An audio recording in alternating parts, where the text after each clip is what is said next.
Hello everyone. Today we will talk about how to fix the app of Workweek Planner. We will go to settings. Then we click on apps.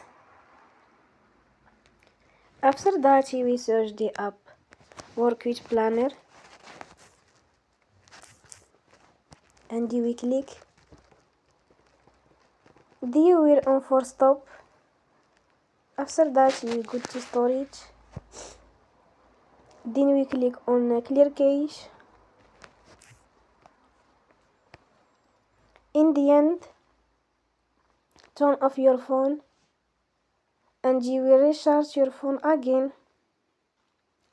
Don't forget to support us by like and subscribe. See you next time and thank you for watching.